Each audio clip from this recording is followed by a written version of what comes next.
Hi friends, welcome to Jivida Saham. இன்னைக்கு வீடியோவில் cauliflower pakoda தான் எப்படி செய்யலாம்னு பார்க்க போகிறோம். நம்ம இதே மாதிரி செய்யும் பொழுது இந்த மசாலாலாம் பிரிஞ்சு வராமல் இருக்கும். ரொம்ப சிம்பிளாக செஞ்சிடலாம், ரொம்பவே ஈஸியாக இருக்கும். வாங்க எப்படி செய்யலாம்னு பார்க்கலாம். ஒரு மீடியம் சைஸ் காலிஃப்ளவர் எடுத்து இதே போல் சின்ன சின்னதாக கட் பண்ணி வச்சுக்கலாங்க.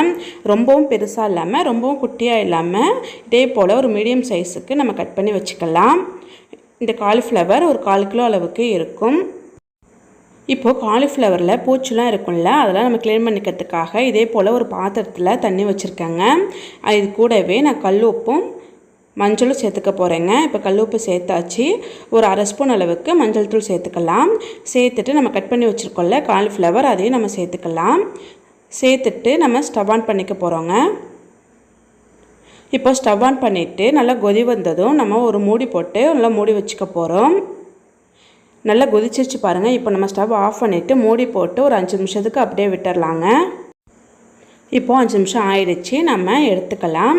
இப்போ காலிஃப்ளவரை மட்டும் நம்ம தனியாக எடுத்து வச்சிடலாங்க. இப்போது இந்த காலிஃப்ளவரை நார்மல் தண்ணி ஊற்றி நல்லா ஒரு டைம் நல்லா வாஷ் பண்ணி நம்ம தண்ணியை வடிச்சிட்டு நம்ம எடுத்துக்கலாம். சாதாரண நம்ம டேப் வாட்டர் ஊற்றி நல்லா வாஷ் பண்ணி எடுத்துக்கலாங்க. இதே போல் நம்ம தண்ணி இல்லாமல் நான் தண்ணியெல்லாம் ட்ரை பண்ணிவிட்டு நம்ம எடுத்து வச்சுக்கலாம். இப்போ நம்ம மசாலாலாம் நம்ம சேர்த்துக்க போகிறோங்க.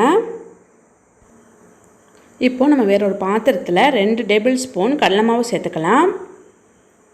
இது கூடவே நம்ம 2 டேபிள் ஸ்பூன் கார்ன்ஃப்ளவர் சேர்த்துக்கலாங்க. இது கூட 2 டேபிள் ஸ்பூன் மைதா மாவு சேர்த்துக்கலாம்.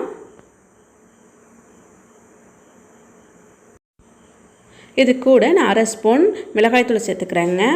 1/2 ஸ்பூன் கரம் மசாலா சேர்த்துக்கலாம். 1 ஸ்பூன் இஞ்சி பூண்டு பேஸ்ட் சேர்த்துக்கலாம்.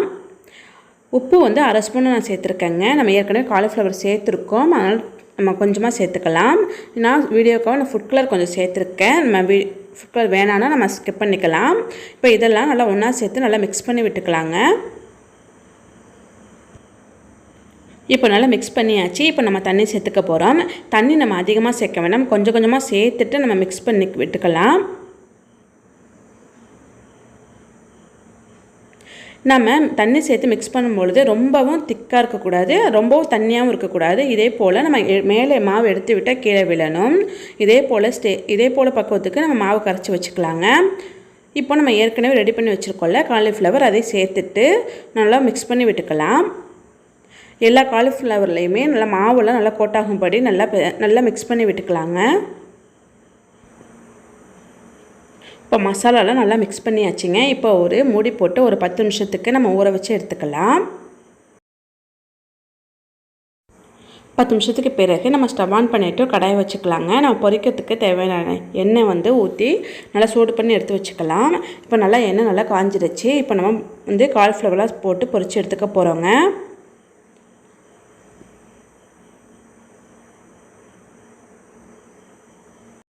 இப்போ காலிஃப்ளவர்லாம் சேர்த்த பிறகு நம்ம மீடியமான ஃப்ளேமில் ஸ்டவ்வாக வச்சுக்கலாம். நல்லா செவந்து வந்ததும் அந்த பபுள்ஸ்லாம் ஓரளவு குறைஞ்சிரும். அப்போது நம்ம திருப்பி போட்டுக்கலாங்க. இப்போது காலிஃப்ளவர்லாம் நல்லா கொஞ்சம் கலர் மாதிரி இருக்குது பாருங்கள். நம்ம திருப்பி போட்டுக்கலாம்.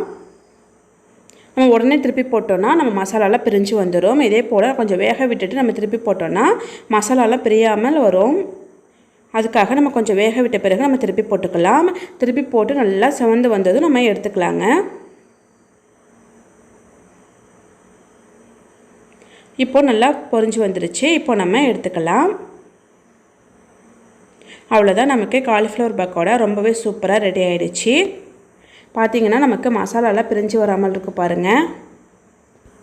அவ்வளோதான், இதே போல் நம்ம எல்லா காலிஃப்ளவருமே பொரித்து எடுத்துக்கலாம். இப்போ கடைசியாக நான் கொஞ்சமாக கருவேப்பிலை நான் பொரித்து எடுத்துக்கிறேங்க. பொரித்து எடுத்துகிட்டு நம்ம ரெடி பண்ணி வச்சுருக்கோம்ல அந்த காலிஃப்ளவர் பக்கோடாவில் நம்ம சேர்த்துக்கலாம். அவ்வளோதான், ரொம்பவே சிம்பிளாக செய்யக்கூடிய காலிஃப்ளவர் பக்கோடா ரெடி ஆகிடுச்சு. இது நல்லா கிறிஸ்பியாக இருக்குங்க. இதே போல் நீங்களும் செஞ்சு பாருங்கள். இந்த வீடியோ பிடிச்சிருந்தால் மறக்காமல் சப்ஸ்கிரைப் பண்ணிக்கோங்க. லைக் பண்ணுங்கள், ஷேர் பண்ணுங்கள், கமெண்ட் பண்ணுங்கள். தேங்க்யூ.